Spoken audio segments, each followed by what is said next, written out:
ബഡ്ജറ്റിനെ കുറിച്ച് ഒരൊറ്റ അഭിപ്രായമുള്ള ഒരു വകയ്ക്ക് കൊള്ളാത്ത ബഡ്ജറ്റാണ്, നടപ്പാക്കാൻ സാധിക്കാത്ത ബഡ്ജറ്റാണ്. സർക്കാർ വെറും അധപ്പതനമാണ്, സമൂഹത്തിന് എല്ലാ വിധത്തിലും ദ്രോഹം ചെയ്യുന്ന സർക്കാർ. അടുത്ത തവണ തീർച്ചയായിട്ടും ഒരു അധികാരത്തിൽ വരുന്നെന്ന് 100% ഉറപ്പായതിന്റെ അടിസ്ഥാനത്തിൽ നിർമ്മിച്ചു കൊണ്ടുവന്ന് അവതരിപ്പിച്ച ഒരു പാടായ ബഡ്ജറ്റാണ്. ആസന്നമായ തിരഞ്ഞെടുപ്പ് മുന്നിൽ കണ്ടുകൊണ്ട് സർക്കാർ കാണിക്കുന്ന ഒരു നാടകമായിട്ട് ഈ ബഡ്ജറ്റിനെ കാണാൻ കഴിയുള്ളൂ. സർക്കാരിനെ കുറിച്ച് പറയാനാണെങ്കിൽ ഇപ്പോഴത്തെ അവസ്ഥയിലാണ് പോകുന്നതെങ്കിൽ ഭരണം മാറി വരണമെന്നാണ് എന്റെ അഭിപ്രായം. ബഡ്ജറ്റിനെ കുറിച്ച് ഒരൊറ്റ അഭിപ്രായമുള്ള ഒരു വകയ്ക്ക് കൊള്ളാത്ത ബഡ്ജറ്റാണ്, നടപ്പാക്കാൻ സാധിക്കാത്ത ബഡ്ജറ്റാണ്. ഇവിടെ നടക്കുന്നത് ഞാൻ മത്സ്യത്തൊഴിലാളിയാണ്. മത്സ്യത്തൊഴിലാളികൾക്ക് ഒരു ആനുകൂല്യങ്ങളും ഇതുവരെയും കിട്ടിയിട്ടില്ല. ഇവിടെ മുതലപ്പുഴയിൽ ഇഷ്ടംപോലെ ആൾക്കാർ മരിച്ചു. ഒരു 172 കോടി രൂപ പ്രഖ്യാപിച്ച് ഉദ്ഘാടനം നടന്നു. ഇവിടെ ഒന്നും നടന്നില്ല. അപ്പം നേതാക്കന്മാര് പണം ഉണ്ടാക്കാൻ വേണ്ടിയാണ് അവർ ഇലക്ഷനിൽ നിൽക്കുന്നതും എല്ലാ കാര്യങ്ങളും ചെയ്യുന്നതും. പാവപ്പെട്ട ജനവിഭാഗങ്ങളെ അവർ നോക്കുന്നില്ല. അപ്പം മത്സ്യത്തൊഴിലാളികൾക്ക് ഞങ്ങളെ മത്സ്യം പിടിച്ച് ജീവിക്കുന്നതാണ്. ഞങ്ങളുടെ സഹോദരങ്ങളെല്ലാം കടലിൽ മരിക്കുന്നു, പൊഴിയിൽ മരിക്കുന്നതിൻ്റെ ഉത്തരവാദിത്വം ആരാണ്? ഭരിക്കുന്ന സർക്കാർ. അവരൊന്നും കറക്റ്റ് അല്ല. ഇത് ഞങ്ങൾക്ക് മത്സ്യത്തൊഴിലാളികൾക്ക് പറയാൻ ഉള്ളു. സർക്കാരിനെ കുറിച്ച് പറയാനാണെങ്കിൽ ഇപ്പോഴത്തെ അവസ്ഥയിലാണ് പോകുന്നതെങ്കിൽ ഭരണം മാറി വരണമെന്നാണ് എന്റെ അഭിപ്രായം, പൊതുവേ ഉള്ള അഭിപ്രായം. കാരണം നമ്മളൊക്കെ ഒരു ഡ്രൈവറാണ്, വണ്ടി ഓടിക്കുന്ന ഡ്രൈവർമാരാണ്. അപ്പൊ നമുക്ക് വണ്ടിയിൽ ചെലവാക്കാനായി ഇപ്പൊ നിലവിൽ ഓടുന്ന പൈസകൾ നിലവിലുള്ളൂ. അപ്പൊ റോഡുകൾ കിടക്കുന്ന അവസ്ഥ കണ്ടില്ലേ? ഏതാണ്ട് ഇവിടെ നോക്കി കഴിഞ്ഞാൽ കായലും തോറ്റു, ആ അവസ്ഥയിലാണ് റോഡ് കിടക്കുന്നത്. അപ്പൊ ഭരണം നേരെ ആയിരുന്നെങ്കിൽ ഇതിപ്പോ റോഡൊക്കെ നമുക്ക് നന്നായി കിട്ടുമായിരുന്നു. അത് ഒരു ചെറിയ കാര്യം എന്ന് പറയാം. രണ്ടാമത്തെ കാര്യം എന്ന് പറയുമ്പോഴത്തേക്ക് ഇതുപോലെ പല കാര്യങ്ങളുണ്ട്.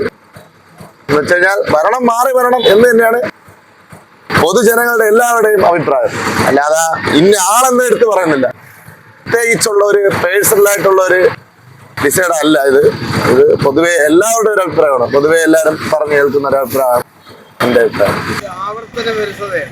കാരണം ഇത് തന്നെയാണ് കഴിഞ്ഞ 2023-24 അവതരിപ്പിച്ച ബഡ്ജറ്റ്. ആ 2023-24 അവതരിപ്പിച്ച അതേ ബഡ്ജറ്റ് തന്നെയാണ് 2022-23 അവതരിപ്പിച്ചത്. ഇത് നിരന്തരം കുറേ പദ്ധതികൾ പറയുകയും കുറേ പണം അതിൽ ഇൻവെസ്റ്റ് ഉണ്ടാവും, അതിൽ ഇടുമെന്ന് പറയുന്നതല്ലാതെ 1 രൂപ പോലും ഒരു പദ്ധതിക്ക് വേണ്ടി മാറ്റിവെച്ചിട്ടില്ല. അത് ചെയ്യുന്ന പദ്ധതികൾ തന്നെ 60-70% ഫണ്ടാണ് വെട്ടിക്കുറയ്ക്കുന്നത്. ഇവിടെ പട്ടികജാതി വർഗത്തിന് 500 കോടി രൂപയാണ് എന്ന് വെട്ടിക്കുറച്ച്. അങ്ങനെ നിരന്തരം ഇത് ജനങ്ങളുടെ ഇടയിൽ പുകമുറ സൃഷ്ടിക്കാനും അടുത്ത തവണ തീർച്ചയായിട്ടും ഒരു അധികാരത്തിൽ വരുന്നെന്ന് 100% ഉറപ്പായതിന്റെ അടിസ്ഥാനത്തിൽ നിർമ്മിച്ചു കൊണ്ടുവന്ന് അവതരിപ്പിച്ച ഒരു പാടായ ബഡ്ജറ്റാണ്. നല്ല ബഡ്ജറ്റാണ്. കേരളത്തിലെ ജനങ്ങൾക്ക് ഏറ്റവും ഉപയോഗപ്രദമായ രീതിയിൽ ഉള്ള ഒരു ബഡ്ജറ്റാണ്. കേരളത്തിൻ്റെ സർവ്വ മേഖലകളെയും സ്പർശിച്ചുകൊണ്ടുള്ള ഒരു ബഡ്ജറ്റാണ്. നമ്മുടെ കേരള ജനതയ്ക്ക് എന്തുകൊണ്ടും സർവോന്നതമായ പുരോഗതിക്ക് ഉതകുന്ന തരത്തിലുള്ള ഒരു ബഡ്ജറ്റാണ് കേരള സർക്കാർ ഇത്തവണ അവതരിപ്പിച്ചത്. സാധാരണക്കാരന് ഗുണം ചെയ്ത ബഡ്ജറ്റാണ്. അതേപോലെ നാട്ടുതൊഴിലാളികൾക്ക് എല്ലാ മേഖലയിലും എല്ലാവർക്കും ആനുകൂല്യമായ ഒരു ബഡ്ജറ്റാണ്. ആസന്നമായ തിരഞ്ഞെടുപ്പ് മുന്നിൽ കണ്ടുകൊണ്ട് സർക്കാർ കാണിക്കുന്ന ഒരു നാടകമായിട്ട് ഈ ബഡ്ജറ്റിനെ കാണാൻ കഴിയുള്ളൂ. നാളുവരെ നടത്തിയിട്ടുള്ള പ്രഖ്യാപനങ്ങളെല്ലാം വാക്കുകളിൽ ഒതുങ്ങി നമ്മളെല്ലാം കണ്ടതാണ്.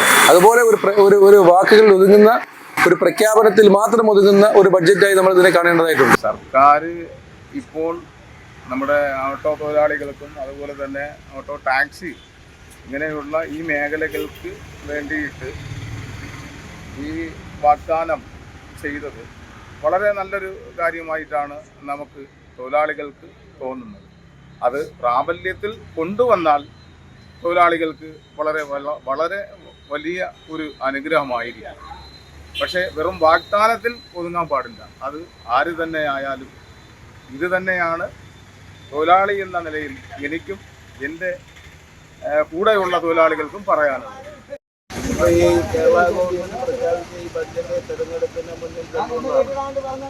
ഇത് ജനങ്ങൾക്ക് ഉപകാരപ്രദമായ യാതൊരു ഇതും ആ ബഡ്ജറ്റിൽ ഇല്ല. ഇത് വഞ്ചിക്കാനും പറ്റിക്കാനും ഇനിയും കൊള്ളയടിക്കാനുള്ള ബഡ്ജറ്റാണ്. സർക്കാർ വെറും അധപ്പതനമാണ്.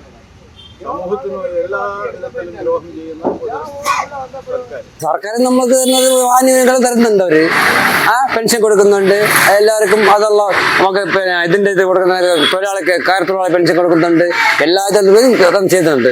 എല്ലാ ഇതിലും പറഞ്ഞല്ലേ നമ്മള് ഈ ലോട്ടറിയിലും കള്ളുപ്പിനും എല്ലാം പറഞ്ഞല്ലേ കൊടുക്കുന്നത്. പിന്നെ കുടുംബത്തെ വെച്ച് കൊടുക്കാൻ പറ്റും അവർക്ക്. ഇത് തന്നെ നടപ്പല്ലുള്ളത്. പിന്നെ അതിനനുസരിച്ച് എന്ത് ചെയ്യണം നമ്മള് അല്ലേ? കഴിഞ്ഞ ദിവസം അവതരിപ്പിച്ച ബഡ്ജറ്റ് തീർച്ചയായിട്ടും ജനങ്ങളുടെ കണ്ണിൽ പൊടിയിടാനുള്ള നടപ്പാക്കാൻ യാതൊരു കാരണവശാലും നടപ്പാക്കാൻ സാധ്യതയില്ലാത്ത അപ്രായോഗികമായ ബഡ്ജറ്റാണെന്നുള്ള കാര്യത്തിൽ യാതൊരു ഇലക്ഷൻ മുന്നിൽ കണ്ടുകൊണ്ടുള്ള മാത്രമാണ് ഈ ബഡ്ജറ്റ്